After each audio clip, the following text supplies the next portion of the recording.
Chapter 10, Rat Burger. The Midget. Notice, pink hair, don't care today. It's only a baby rat, reasoned Zoe, trying to calm Tina down. She was afraid she might smack Armitage against something and hurt him. Because don't forget, the little rat, Armitage, is only hanging off the end of her finger because she put a finger in the pocket, didn't she, in her little breast pocket. Tina started shaking her hand violently as she ran around the girls' toilets in utter panic. However, the baby rat wouldn't let go. The goons stood as still as statues, searching their tiny brains for the appropriate response to rat attached to finger. Can you see my little rat today, where he's hiding? Unsurprisingly, nothing seemed to come to mind. "Hold still," said Zoe. Tina kept running round and round. I said, "Hold still." Seemingly shocked by this authoritative tone from the small ginger girl, Tina stopped moving. Carefully, as if dealing with an angry bear, Zoe took Tina's hand in hers. "Come on, Armitage." Carefully, she prized the rat's sharp front teeth off the girl's large finger. "There you go," said Zoe, in a manner of a dentist who had just given child a mildly painful filling. "Come on now, tut-tut, wasn't too bad." "The little beep, beep, beep, beep bit me," protested Tina, revealing herself as the likely author of an insulting message on the toilet door. The bully examined her finger, 2 tiny drops of blood oozing out of the tip. "Tina, they are nothing more than pinpricks," replied Zoe. The 2 goons craned their long necks to get a closer look and nodded their heads in agreement with Zoe. This infuriated Tina, but her face was fiery red like a volcano about to explode. There was an eerie silence for a moment.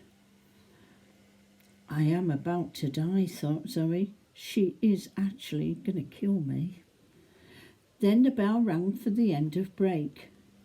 "Well, if you excuse me," said Zoe more calmly than she felt, "Armitage and I don't want to be late for our history lesson."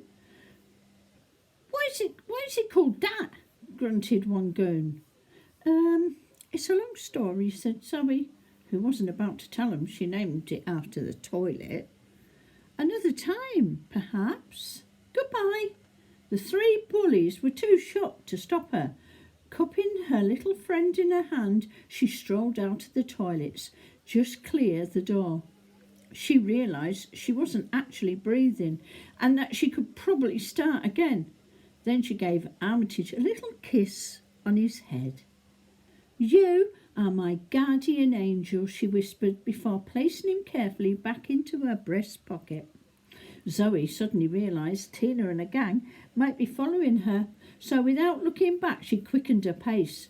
The stroll became a stride, and the stride became a sprint, and before she knew it she was sitting breathless in a history class, which was presided over by Miss Midge. As the history teacher was an exceptionally short lady, she had been given the nickname Miss Midget, or simply Midget. The teacher always wore knee-length leather boots with heels that made her look even shorter than she actually was. However, what Miss Midge lacked in height, she made up for in her ferocity. Her teeth would not have been out of place in the mouth of a crocodile. She bared these teeth whenever a pupil displeased her, which was very often. Kids didn't even have to do too much to infuriate her. So it shows there's a pixie down there, then a sprite, then the fairy, then the elf, a leprechaun, and then there is Miss Midge. So she's slightly taller than a leprechaun. Even An involuntary sneeze or a cough could result in a monstrous snarl from the terrifying but tiny teacher. "You are late," growled Miss Midge. "Oh, sorry, Miss Midget," said Zoe without thinking. "Oh, no." There were a few chuckles from her classmates, but mainly gasps. Chloe was so used to calling the history teacher Miss Midget behind her back that she'd done it to her face by mistake. "What did you say?" demanded Miss Midge. I said, "Sorry, Miss Midge," spluttered Zoe. The sweat that had sprung up on her, running from the girls' toilet, was now teeming out of her pores. Zoe looked like she'd been caught in a vicious thunderstorm. Armitage was squirming too, probably because the blaze of pocket that had become his home was suddenly damp with warm sweat. It must be like a sauna in there. Zoe reached a hand up to her breast and patted gently to calm her little friend. "One more piece of misconduct from you," said Miss Midge, "and you will not just be out of this classroom, you'll be out of this school." Zoe gulped. She'd only just started at big school and she wasn't used to getting into trouble. She'd never done anything wrong at her little school, and even the thought of doing something wrong frightened her. Now, back to the lesson. Today you are going to learn about the Black Death, pronounced Miss Midge as she scrawled the words as high as she could reach on the board, which was actually at the very bottom. Writing on the board was a real problem for Miss Midge. In fact, sometimes she would order a child to get down on the classroom floor on their hands and knees, and the miniature teacher would then climb on top of them so she could reach high enough to wipe the board clean of the previous teacher's scribbling. For a very high scribblings from very tall teachers, you simply had to stack up more children to stand on. Can you believe that? The Black Death was not on the school history syllabus, but Miss Midge taught it anyway.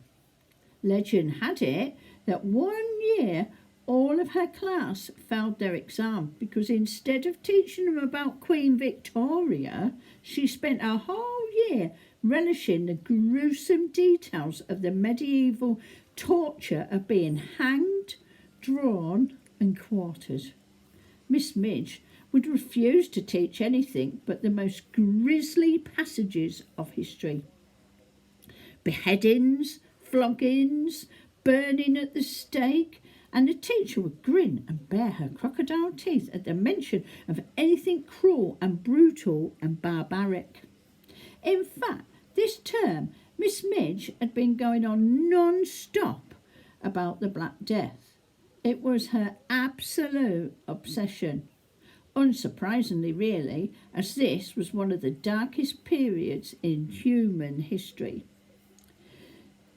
So when, in the 14th century, 100 million people died from this terrifying infectious disease, victims would be covered in giant biles, vomit, blood, and die.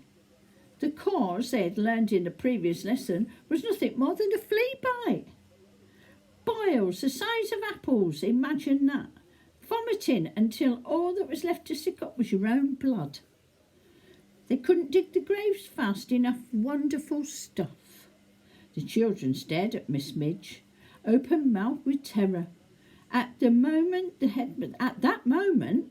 headmaster, Mr. Grave, entered the classroom without knocking, his long coat flapping behind him like a cape.